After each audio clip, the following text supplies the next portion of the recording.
ये औरत एक प्राचीन मम्मी है जो पिछले 5000 सालों से जिंदा है। इसे भारी जंजीरों से कसकर बांध कर रखा गया है ताकि ये कभी भाग न सके। इसके हाथों और गर्दन में लगी सिरिंजेस हर मिनट इसके शरीर में मर्क्यूरी डालती रहती हैं ताकि इसकी ताकत दबाई जा सके। कहा जाता है कि मर्क्यूरी में शैतानी ताकतों को कमजोर करने की शक्ति होती है, क्योंकि अगर ये औरत आजाद हो गई तो ये भयानक रेत के तूफान खड़े कर सकती है और सिर्फ उंगलियों की एक छुटकी से पूरी दुनिया को तबाह कर सकती है। इस रहस्यमयी औरत का नाम प्रिंसेस अहमनेत है। 11वीं सदी में एक क्रूसेडर नाइट को इंग्लैंड में दफनाया गया था। उसके साथ उसकी कब्र में एक रहस्यमयी लाल पत्थर भी रखा गया था। आज के समय में जब मजदूर एक नया अंडरग्राउंड ट्रांजिट सिस्टम बना रहे होते हैं, तब उन्हें एक प्राचीन कब्रिस्तान मिलता है जिसमें कई क्रूसेडर नाइट्स दफन होते हैं। कुछ ही देर बाद डॉक्टर हेनरी जेकिल वहां पहुंचता है। वो एक ऐसा आदमी है जिसे सुपरनैचुरल चीजों का जुनून है। आते ही वो पूरी एक्सकवेशन अपने कंट्रोल में ले लेता है। वहां उसे एहसास होता है कि ये वही चीज है जिसकी तलाश वो कई सालों से कर रहा था, प्रिंसेस अहमनेत का खोया हुआ रहस्य। प्रिंसेस अहमनेत प्राचीन इजिप्ट के एक शक्तिशाली फिरौन की बेटी थी। वो बेहद खूबसूरत थी, लेकिन उतनी ही चालाक और खतरनाक भी। जो भी उसके रास्ते में आता वो उसे बख्शती नहीं थी। उस समय वो अपने पिता की इकलौती वारिस थी, इसलिए पूरा राज्य उसी के हाथों में जाने वाला था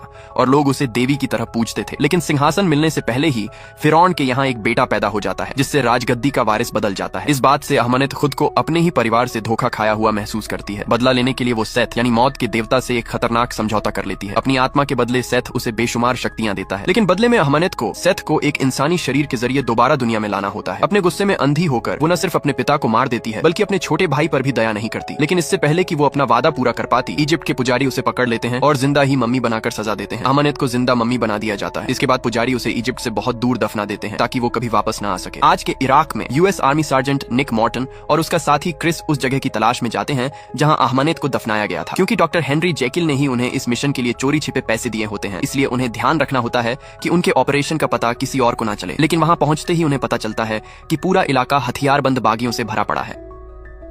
हालात इतने खतरनाक हो जाते हैं कि क्रिस डरकर वापस लौटना चाहता है, लेकिन निक उसे मिशन पूरा होने तक रुकने के लिए मना लेता है। कुछ ही देर बाद दोनों बागियों के साथ भयंकर गोलीबारी में फंस जाते हैं। मजबूर होकर उन्हें एयर स्ट्राइक बुलानी पड़ती है ताकि दुश्मन पीछे हट जाए। एयर स्ट्राइक के जोरदार धमाकों से वहां की जमीन धंस जाती है और गलती से अहमनेत की प्राचीन कब्र सामने आ जाती है। इसी दौरान निक लगभग उस विशाल गड्ढे में गिरने वाला होता है जो धमाकों की वजह से बना था। कुछ घंटों बाद कर्नल ग्रीनवे वहां पहुंचता है। आते ही उसे निक और क्रिस पर शक हो जाता है कि वो अपने सैनिक होने का फायदा उठाकर गैर कानूनी काम कर रहे हैं और प्राचीन कीमती चीजें चुराकर ब्लैक मार्केट में बेचते हैं। निक और क्रिस तुरंत उन आरोपों से इनकार कर देते हैं। वो कहते हैं कि वो वहां सिर्फ इसलिए आए थे क्योंकि उन्हें लगा था कि पास के गांव में बागियों ने कुछ लोगों को बंधक बना रखा है। उसी समय आर्मी आर्कियोलॉजिस्ट जेनी हॉल्सी वहां पहुंचती है और सबके सामने आते ही निक को जोरदार थप्पड़ मार देती है। गुस्से में वो कहती है कि कुछ रात पहले शहर में वो उसके साथ थी, लेकिन बाद में निक ने उसका एक जरूरी नक्शा चुरा लिया। हालांकि निक इस बात से साफ इनकार करता है। कुछ देर बाद जेनी की नजर जमीन में बने उस विशाल गड्ढे पर पड़ती है। वो हैरान हो जाती है जब उसे पता चलता है कि उस मकबरे का डिजाइन इजिप्शियन स्टाइल का है, जबकि वो लोग पर्शियन इलाके में खड़े हैं। उसके लिए ये बात बिल्कुल समझ से बाहर थी। जेनी ग्रीनवे को बताती है कि उसका काम ऐसे कीमती आर्टिफैक्ट्स को सुरक्षित करना है जिनकी कीमत अरबों डॉलर हो सकती है, इसलिए वो खुद नीचे जाकर जांच करना चाहती है कि आखिर वहां छिपा क्या है। इस वजह से ग्रीनवे निक और क्रिस को जेनी के साथ नीचे जाने का आदेश देता है, लेकिन वो सख्त चेतावनी भी देता है कि उन्हें वहां 2 घंटे से ज्यादा नहीं रुकना है। कुछ ही देर बाद तीनों उस प्राचीन मकबरे के अंदर पहुंच जाते हैं। जैसे ही वो नीचे वाले चेंबर में पहुंचते हैं, निक देखता है कि गुफा की छत से लगातार मरकरी टपक रही है। जेनी बताती है कि प्राचीन इजिप्शियन मान्यताओं के अनुसार मरकरी का इस्तेमाल बुरी आत्माओं को दूर रखने और कमजोर करने के लिए किया जाता था। शायद इसी वजह से इस जगह को ऐसे बनाया गया था। वो लोग मरकरी के बहाव का पीछा करते हुए दूसरे चेंबर तक पहुंचते हैं। वहां जेनी पूरे इलाके की जांच करने लगती है, जबकि क्रिस चुपके से वहां बिखरे पड़े कंकालों से सोने के गहने चुराने लगता है। जेनी नोटिस करती है कि वहां मौजूद सारी मूर्तियां मर्क्यूरी लेक की तरफ मुड़ी हुई हैं। मामला तब और अजीब लगने लगता है जब उसे एहसास होता है कि वहां ऐसी कोई तैयारी नहीं है जो आम तौर पर मृतकों को अगले जीवन तक पहुंचाने के लिए की जाती थी। तभी जेनी को अचानक समझ आता है कि ये कोई साधारण मकबरा नहीं बल्कि एक प्राचीन जेल है। वो बताती है कि मर्क्यूरी लेक से जुड़ी जंजीरों का मकसद किसी को अंदर खींचना नहीं था, बल्कि ये सुनिश्चित करना था कि जो भी वहां कैद हो वो कभी भाग न सके। तभी ग्रीनवे उनसे संपर्क करता है और चेतावनी देता है कि बागियों का एक बड़ा ग्रुप तेजी से उनकी तरफ बढ़ रहा है। वो कहता है कि उन्हें तुरंत वहां से निकलना होगा, लेकिन जेनी वहां से जाने से मना कर देती है। वो कहती है कि जब तक उसे ये पता नहीं चल जाता कि मर्क्यूरी के नीचे आखिर छिपा क्या है, तब तक वो नहीं जाएगी। इसी बात पर क्रिस और जेनी के बीच बहस शुरू हो जाती है। इसी हंगामे के दौरान निक की नजर एक रस्सी पर पड़ती है जो ऐसा लग रहा था जैसे वो पानी के नीचे किसी भारी चीज को पकड़े हुए हो। बिना देर किए निक उस पर गोली चला देता है। कुछ ही सेकंड बाद मर्क्यूरी लेक के अंदर से धीरे धीरे एक प्राचीन ताबूत ऊपर उठने लगता है। उसी समय गुफा के हर कोने से अनगिनत मकड़ियां बाहर निकल आती हैं। उनमें से एक मकड़ी क्रिस को काट लेती है, जिससे वो घबरा जाता है और डर के मारे हर दिशा में अंधाधुंध गोलियां चलाने लगता है। निक जल्दी से उसे शांत शांत करने की कोशिश करता है और कहता है कि ये मकड़ियां जहरीली नहीं हैं, इसलिए घबराने की जरूरत नहीं है। इसके बाद निक उस ताबूत को घूरने लगता है और अचानक उसे एक अजीब विजन दिखाई देता है जिसमें प्रिंसेस अमानत खुद उसके सामने आती है। वो उससे कहती है कि क्योंकि उसने उसे कैद से आजाद किया है इसलिए अब वही चुना हुआ इंसान है। कुछ पलों बाद जेनी उसे झंझोड़कर हकीकत में वापस लाती है और कहती है कि उन्हें ताबूत को बाहर ले जाना होगा ताकि उसकी ठीक से जांच की जा सके। निक अभी भी उस विजन से पूरी तरह डरा हुआ होता है, लेकिन फिर भी वो ग्रीनवे तक ये बात पहुंचा देता है। ग्रीनवे तुरंत एक हेलीकॉप्टर बुलाता है ताकि उस ताबूत को बाहर निकाला जा सके। जब ताबूत को धीरे धीरे हवा में उठाया जाता है तब निक देखता है कि दर्जनों कौवे उसके चारों तरफ मंडरा रहे हैं, जैसे वो उस ताबूत की रखवाली कर रहे हों। कुछ समय बाद निक, क्रिस, जेनी और कर्नल ग्रीनवे एक एयर स्ट्रिप पर पहुंचते हैं। उसी दौरान आसमान में धीरे धीरे एक विशाल रेत का तूफान बनना शुरू हो जाता है। वो जल्दी से उस ताबूत को मिलिट्री प्लेन में लोड करते हैं और फिर उसे इंग्लैंड ले जाने के लिए खुद भी विमान में सवार हो जाते हैं। उड़ान के दौरान क्रिस की हालत तेजी से बिगड़ने लगती है, लेकिन विमान में मौजूद किसी को भी उसके अजीब व्यवहार पर खास ध्यान नहीं जाता। इसी बीच निक फिर से जेनी के करीब आने की कोशिश करता है। वो कहता है कि शायद उसने सच में उसका नक्शा चुराया था, लेकिन वो ये भी कहता है कि उसके लिए उसकी फीलिंग्स बिल्कुल सच्ची हैं। लेकिन जेनी कहती है कि उसके मुताबिक निक सिर्फ एक चोर है जो कीमती चीजें बेचकर पैसे कमाता है। कुछ देर बाद जेनी ताबूत पर लिखी इंस्क्रिप्शंस को पढ़ना शुरू करती है। उन लिखावटों में अहमद की जिंदगी और उसके श्राप की कहानी छिपी होती है। उसी दौरान निक को फिर एक डरावना विजन दिखाई देता है। इस बार वो अहमद की पूरी कहानी देखता है, लेकिन अब उसे एक और खौफनाक सच पता चलता है। उसे एहसास होता है कि शैतान सेथ को इंसानों की दुनिया में वापस लाने के लिए उसी को चुना गया है। तभी अचानक क्रिस उठ खड़ा होता है, जैसे अब वो अपने होश में ही ना हो। वो तुरंत एक चाकू लेकर ताबूत खोलने की कोशिश करता है। ग्रीनवे उसे रोकने की कोशिश करता है, लेकिन क्रिस उसे चाकू मार देता है। इसके बाद क्रिस निक और बाकी लोगों को मारने की भी कोशिश करता है।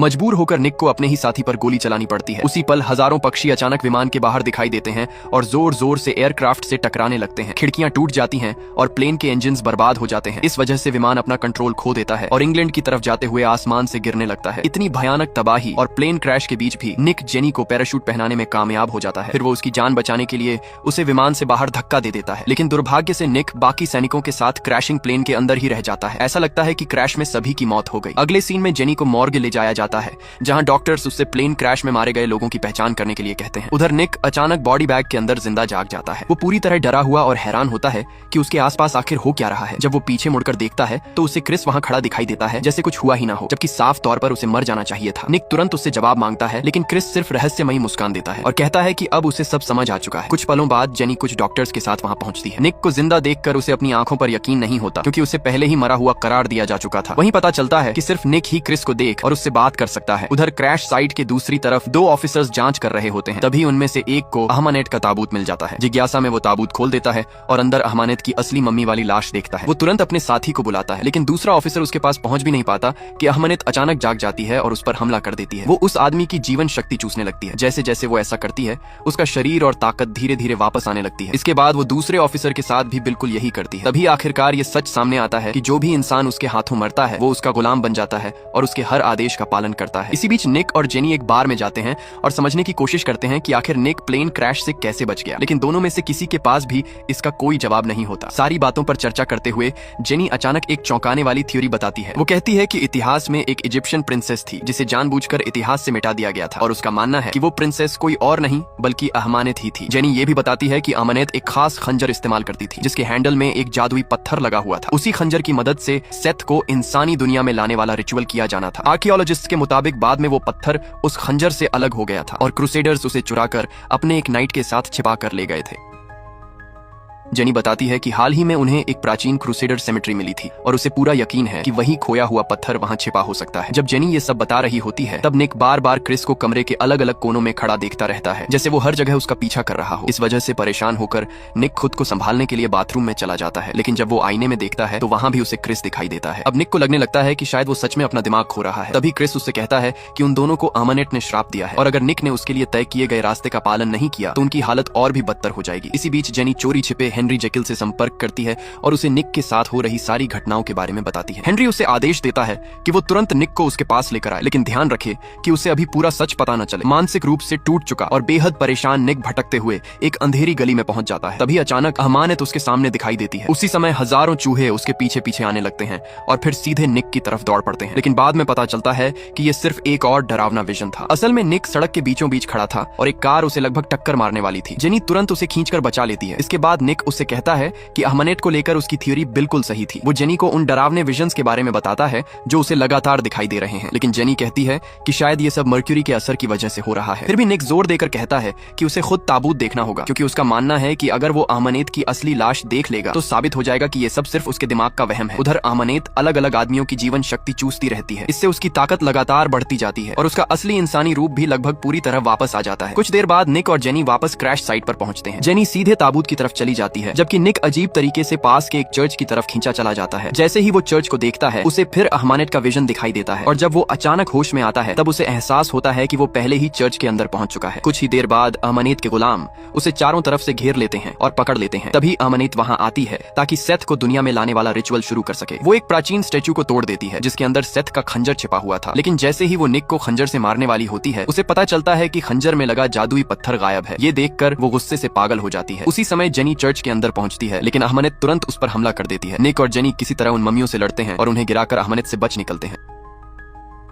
आखिरकार दोनों चर्च से भागने में कामयाब हो जाते हैं। भागते समय जेनी को एहसास होता है कि निक का अहमनेत के साथ कोई अजीब कनेक्शन है, क्योंकि उसका दिमाग हमेशा उसे सीधे मम्मी की सही लोकेशन तक ले जाता है। निक तुरंत इस बात से इनकार करता है, लेकिन कुछ ही पलों बाद उसे अचानक एहसास होता है कि बिना ध्यान दिए वो गाड़ी वापस उसी चर्च की तरफ मोड़ चुका है, जैसे कोई उसके दिमाग को कंट्रोल कर रहा हो। तभी उसे समझ आता है कि अहमनेत सच में उसके दिमाग के अंदर मौजूद है और धीरे धीरे उस पर अपना असर डाल रही है। दोनों फिर वहां से भागने लगते हैं, लेकिन थोड़ी देर बाद अहमनेत की मम्मियां उनका पीछा करने लगती हैं। इसी चक्कर में उनकी गाड़ी बेकाबू होकर क्रैश हो जाती है। कुछ पलों बाद अहमनेत वहां पहुंचती है और अपनी शक्तियों से निक को आसानी से जमीन पर गिरा देती है, लेकिन इससे पहले कि वो जेनी को मार पाती, अचानक हथियारों से लैस कुछ लोग वहां पहुंच जाते हैं। उनके पास खास तरह के वेपन्स होते हैं और वो जेनी को मम्मी से बचाने में कामयाब हो जाते हैं। अहमनेत को पकड़ने के बाद उन रहस्यमयी लोगों में से एक आदमी निक के पास आता है और तुरंत उसे बेहोश कर देता है। कुछ देर बाद निक एक रहस्यमयी फैसिलिटी के अंदर होश में आता है जिसे वो पहचान नहीं पाता। वहीं आखिरकार डॉक्टर हेनरी जेकिल उससे अपना परिचय कराता है। हेनरी बताता है कि वो प्रोडिजियम नाम की एक गुप्त ऑर्गेनाइजेशन का लीडर है जिसका काम दुनिया भर में मौजूद खतरनाक सुपरनैचुरल खतरों को ढूंढना और खत्म करना है। फिर ये भी पता चलता है कि हेनरी खुद भी एक शैतानी बीमारी से संक्रमित है जो धीरे धीरे उस पर कब्जा कर लेती है। इसी वजह से वो खुद को लगातार एक खास सीरम इंजेक्ट करता रहता है ताकि उसका शैतानी बदलाव रुक सके। इसके अलावा हेनरी ये भी बताता है कि जेनी काफी समय से प्रोडिजियम के लिए काम कर रही है और शुरू से ही अमानत के मामले पर नजर रख रही थी। इसके बाद हेनरी निक को दिखाता है कि उन्होंने अमानत को सही सलामत पकड़ लिया है और अब वो अपनी शक्तियों का इस्तेमाल नहीं कर सकती, क्योंकि उसकी नसों में सीधे मर्क्यूरी इंजेक्ट की जा रही है। हेनरी समझाता है कि धीरे धीरे अहमनेत के शरीर में मौजूद मर्क्यूरी जम जाएगी और आखिरकार उसे पूरी तरह मार डालेगी। कुछ देर बाद अहमनेत फिर निक से बात करती है। वो कहती है कि जैसे ही सेथ पूरी तरह उसके शरीर पर कब्जा कर लेगा, निक अमर हो जाएगा और उसके पास जिंदगी और मौत दोनों पर शक्ति होगी। वो ये भी कहती है कि निक राजा बनेगा और वो खुद रानी बनेगी और दोनों मिलकर पूरी दुनिया पर राज करेंगे। कुछ ही पलों बाद मर्क्यूरी के असर से अहमनेत का शरीर जलने लगता है। हालांकि निक जानता है कि वो कितनी खतरनाक है, फिर भी वो हेनरी से विनती करता है कि वो उसे तकलीफ देना बंद करे। ये बात हेनरी को हैरान भी करती है और उसके अंदर दिलचस्पी भी जगाती है। इसी बीच हेनरी के आदमी खंजर का खोया हुआ पत्थर ढूंढ निकालते हैं। उधर अहमनेत जेनी से रहस्यमयी अंदाज में बात करती है। वो उसे याद दिलाती है कि खंजर, पत्थर और निक तीनों को एक ही जगह पर किसी खास वजह से लाया गया है। फिर वो जेनी से पूछती है कि आखिर उसे क्या लगता है हेनरी का असली इरादा क्या है। तभी अचानक जेनी को हेनरी की असली योजना समझ आ जाती है। हेनरी चाहता था कि सेथ निक के शरीर पर कब्जा कर ले ताकि मौत के देवता को एक असली इंसानी शरीर मिल सके और जैसे ही सेथ इंसानी रूप में आए वो उसे हमेशा के लिए मार सके। जेनी तुरंत हेनरी से इस योजना को लेकर सवाल करती है, लेकिन हेनरी कहता है कि चाहे वो कुछ भी कर ले, अमानत के श्राप की वजह से निक की मौत आखिरकार तय है। ये सुनकर गुस्से में निक हेनरी का सीरम छीन लेता है और कहता है कि जब तक वो कोई दूसरा रास्ता नहीं ढूंढेगा उसे सीरम वापस नहीं मिलेगा। लेकिन अब बहुत देर हो चुकी थी। सीरम ना मिलने की वजह से हेनरी पूरी तरह अपने डरावने मॉन्स्टर रूप मिस्टर हाइड में बदल जाता है। जैसे ही उस मॉन्स्टर को बंद करने के लिए चेंबर खुद ब खुद सील होने लगता है, जेनी और एक गार्ड वहां से भाग निकलते हैं, लेकिन निक उसी कमरे में मिस्टर हाइड के साथ फंस जाता है। इसी दौरान अमानत एक टेक्नीशियन को अपने कंट्रोल में ले लेती है और उसकी मदद से अपनी कैद से आजाद हो जाती है। भयानक लड़ाई के बाद निक किसी तरह मिस्टर हाइड को काबू में कर लेता है और उसे दोबारा सीरम इंजेक्ट कर देता है, जिससे वो फिर से सामान्य इंसान बन जाता है। कुछ देर बाद जेनी वहां पहुंचती है और निक से कहती है कि उन्हें तुरंत क्रूसेडर कब्रिस्तान जाना होगा ताकि पत्थर को नष्ट किया जा सके। वो समझाती है कि जैसे ही पत्थर नष्ट होगा, अमानत रिचुअल पूरा नहीं कर पाएगी और ये श्राप हमेशा के लिए खत्म हो जाएगा। जब निक और जेनी कब्रिस्तान की तरफ जा रहे होते हैं, तभी अमानत अपनी पूरी शक्ति छोड़ देती है और एक विशाल रेत का तूफान पैदा कर देती है जो पूरे लंदन को अपनी चपेट में ले लेता है। इस अफरा तफरी के बीच निक और जेनी एक दूसरे से अलग हो जाते हैं। तभी क्रिस एक बार फिर निक के सामने दिखाई देता है। क्रिस उससे कहता है कि वो उसके पीछे आए क्योंकि उसे पता है कि पत्थर कहाँ छिपा है, लेकिन बाद में पता चलता है कि वो पूरे समय झूठ बोल रहा था और सिर्फ निक और जेनी को अमानत तक पहुंचाने की कोशिश कर रहा था। उसी समय अमानत अपनी शक्तियों का इस्तेमाल करके क्रूसेडर नाइट्स की लाशों को दोबारा जिंदा कर देती है ताकि वो पत्थर वापस हासिल करने में उसकी मदद कर सके। लंदन अंडरग्राउंड के अंदर अचानक जेनी पर उन ममियों में से एक हमला कर देती है, लेकिन ठीक समय पर निक वहां पहुंच जाता है और उसकी जान बचा लेता है। लेकिन तभी उन ममियों में से एक उन्हें दीवार तोड़कर दूसरी तरफ फेंक देती है, जहां प्राचीन कब्रिस्तान का पानी से भरा हिस्सा मौजूद होता है। निक एक बार फिर जेनी को दूसरी मम्मी से बचा लेता है, लेकिन इससे पहले कि दोनों वहां से निकल पाते, अमानत अचानक आ जाती है और जेनी को पानी के अंदर खींच ले जाती है। निक तुरंत उनके पीछे पानी में कूद जाता है, लेकिन कुछ ही देर में उसकी सांस खत्म होने लगती है और मजबूर होकर उसे वापस ऊपर आना पड़ता है। फिर वो दोबारा पानी के अंदर जाता है। जब वो वापस नीचे पहुंचता है तो दूर उसे जेनी का बेहोश शरीर दिखाई देता है, जिसके चारों तरफ कई ममियां खड़ी होती हैं। निक लगभग उसके पास पहुंच जाता है, लेकिन तभी और ज्यादा ममियां उसे रोकने आ जाती हैं। आखिरकार वो किसी तरह उनसे बच निकलता है और तेजी से तैरते हुए जेनी को लेकर सतह तक वापस आ जाता है, लेकिन तब तक बहुत देर हो चुकी होती है। जेनी अब जिंदा नहीं रहती। कुछ पलों बाद अमानत वहां आती है और निक को समझाने की कोशिश करती है। वो उससे कहती है कि जेनी को भूल जाओ और उसकी मोहब्बत को स्वीकार कर लो, लेकिन हर बार जब निक जेनी की बेजान लाश को देखता है, उसका गुस्सा अमानत के लिए और बढ़ जाता है। इसीलिए वो तुरंत अमानत पर हमला कर देता है, लेकिन अमानत आसानी से उसे हरा देती है। फिर भी लड़ाई के दौरान निक किसी तरह उससे खंजर छीनने में कामयाब हो जाता है। वो पत्थर को नष्ट करने ही वाला होता है कि अमानत उसे याद दिलाती है कि अगर वो सेथ को अपने शरीर पर कब्जा करने दे तो उसे जिंदगी और मौत दोनों पर शक्ति मिल जाएगी। उसी पल निक को एहसास होता है कि जेनी को बचाने का अब सिर्फ यही आखिरी रास्ता बचा है। बिना एक पल गंवाए वो खुद को उसी खंजर से मार लेता है। कुछ ही देर बाद सेथ पूरी तरह निक के शरीर पर कब्जा कर लेता है और निक अमानत के लिए अपना प्यार जाहिर करता है, लेकिन जैसे ही उसकी नजर जेनी के शरीर पर पड़ती है, अचानक निक दोबारा खुद पर कंट्रोल हासिल कर लेता है। फिर सेथ की शक्तियों का इस्तेमाल करके वो अमानत की जीवन शक्ति चूस लेता है। इसके बाद वही शक्ति इस्तेमाल करके वो जेनी को दोबारा जिंदा कर देता है। जब जेनी होश में आती है तो सबसे पहले उसे अमानत की मरी हुई लाश दिखाई देती है। इसके तुरंत बाद वो निक को ढूंढने लगती है। आखिरकार उसे निक एक अंधेरे कोने में छिपा हुआ मिलता है, लेकिन जैसे ही वो उसके पास आने की कोशिश करती है, निक उसे रोक देता है और कहता है कि फिलहाल उससे दूर रहे। निक बताता है कि अब उसे खुद नहीं पता कि वो आखिर क्या बन चुका है और उसे डर है कि कहीं वो जेनी को नुकसान ना पहुंचा दे। जाने से पहले निक उससे कहता है कि वो उसे सच में प्यार करता है और काश उनके पास साथ बिताने के लिए थोड़ा और वक्त होता। ये कहने के बाद हेनरी और उसके आदमी वहां पहुंचने से ठीक पहले निक वहां से गायब हो जाता है। फिल्म के आखिरी सीन में हेनरी और जेनी इस बारे में बात करते दिखाई देते हैं कि आखिर निक कहां चला गया होगा। हेनरी कहता है कि अब निक एक मॉन्स्टर बन चुका है, लेकिन उसके अंदर अभी भी थोड़ी इंसानियत बाकी है, इसलिए शायद वो पूरी दुनिया में घूमकर अपने श्राप का इलाज ढूंढने की कोशिश करेगा। उधर इजिप्ट में निक को एक नई यात्रा की तैयारी करते हुए दिखाया जाता है। उसके साथ क्रिस भी होता है, जिसे निक ने अपनी शक्तियों से दोबारा जिंदा कर दिया था। फिल्म के अंतिम पलों में निक और क्रिस घोड़ों पर सवार होकर रेगिस्तान की तरफ बढ़ जाते हैं, जबकि निक के पीछे एक विशाल रेत का तूफान चलता दिखाई देता है, जो उसकी नई शक्तियों का प्रतीक होता है और कहानी यहीं पर खत्म हो जाती है।